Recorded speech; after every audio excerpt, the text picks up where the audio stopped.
Hi everyone, welcome to my channel. I'm really glad that you're here today. If you are suffering from droopy eyelids as gravity has taken over, and it certainly has for me in more parts than my face, then you don't want to miss this beauty hack because I've got a technique for your eyeshadow, whether you wear eyeshadow or not, that will help give this droopy eyelid look a lifted look again. Now, will you look 20? Nope, I can't promise you that. But I can help you look at least 5 years younger if you suffer from droopy eyelids with just a flick of the makeup brush. I feel like there should be like Tinkerbell music. A flick of the makeup brush and a few colors for your eyeshadow and you will go back in time, at least as long as you have your makeup on. So if you're ready for a makeup hack not to be missed for those of us that have droopy eyelids, then get your makeup ready because I'm going to show you exactly how to do it.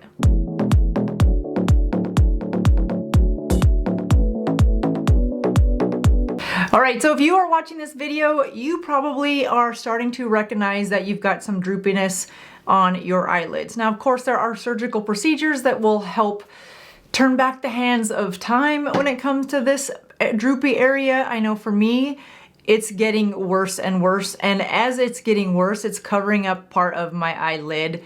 And you know, I think that there are days that I look in the mirror and it just jumps out and screams at me and it drives me crazy. And then there's other days I look in the mirror and I'm like, that's not so bad. Now, for me personally, it can sometimes be brought on by inflammation. If I've eaten too much sugar, then I can usually expect this to be a little more puffy and under my chin to be more puffy. So I can control some of it with what I eat, and I can control some of how it looks with makeup, which is what we're gonna do today.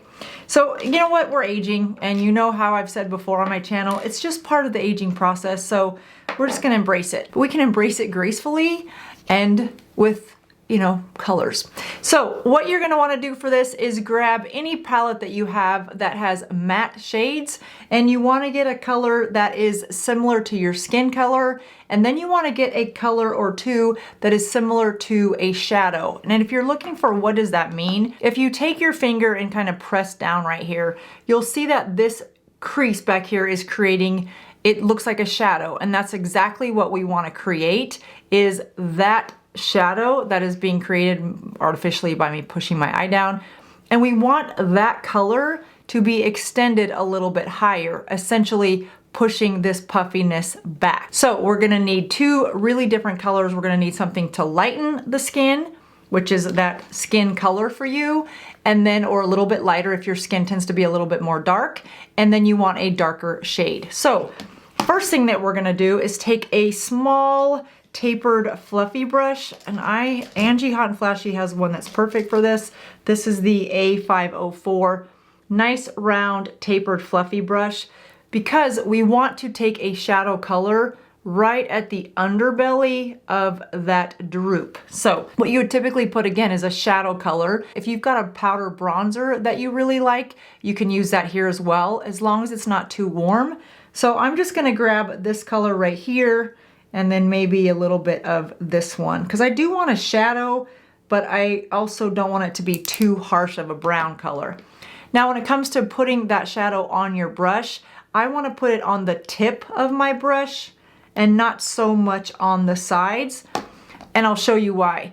Because we want to take that powder and go right at the underbelly, as I said earlier, of that droopy part that's coming down. And if you have hooded eyes, this is also a good technique for you, because we're just essentially wanting to carve out or shadow that, I need a better word than underbelly, but you know what I mean.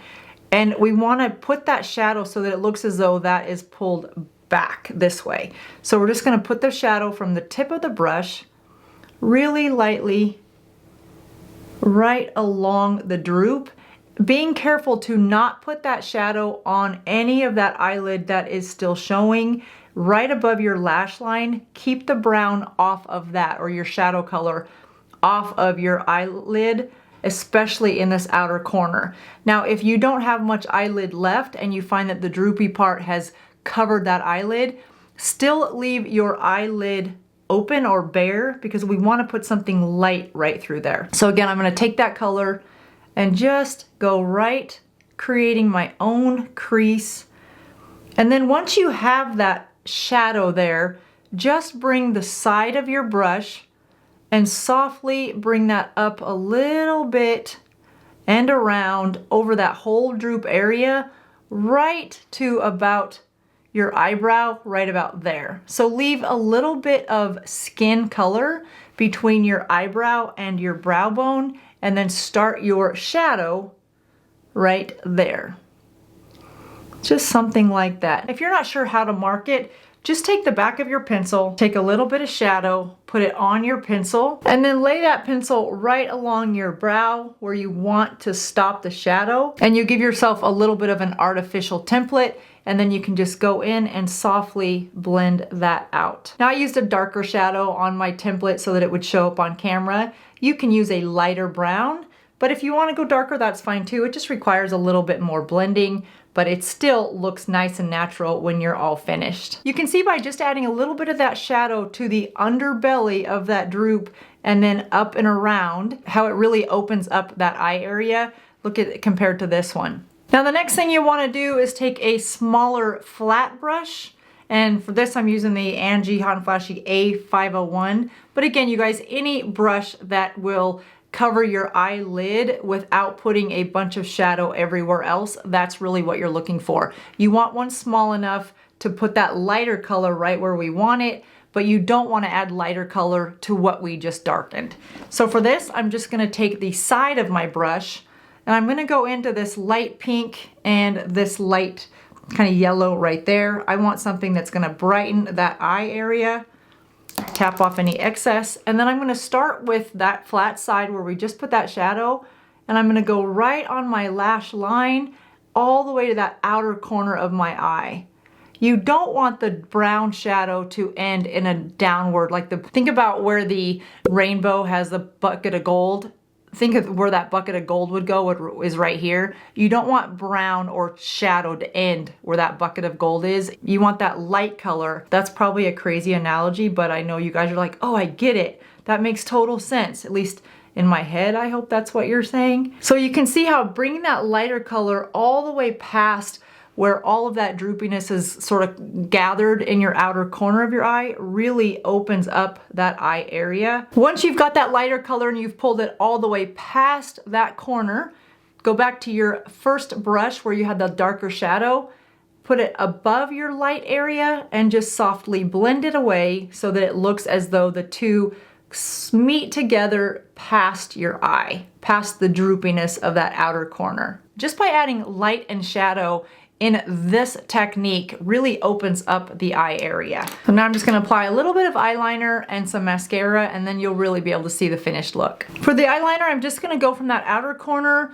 right above the lash line, keeping the liner really thin, but getting it thinner even as I'm bringing it towards the inner corner of my lash line. Then we'll do the same thing on the bottom. We'll start with that outer corner, not connecting the upper and lower lash lines with the pencil though, just right at the lash line to give some thickness to your lash root and to further sculpt the shape of your eye. And lastly, I'll add some mascara. This is the Voluminous Waterproof Mascara by Maybelline.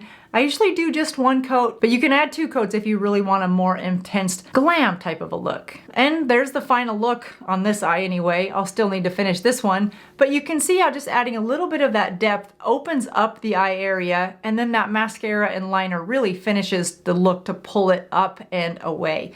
You guys, whether you use this technique or no technique at all, just remember that droopy eyelids is part of the aging process, and you're not alone. We all have them to some degree or another. This is just a quick little hack to help you pull back and give your eyes a little bit of a snatched look if that's the look that you're going for. I know for me, it's definitely the look I'm going for. So yeah, I'm gonna get to work on this eye now and get it looking as pulled back as the other one. Let me know in the comments if you have done this, if you're gonna do it, and what you think of the final look. And I'll see you in just a couple days. Thanks for watching. Bye-bye.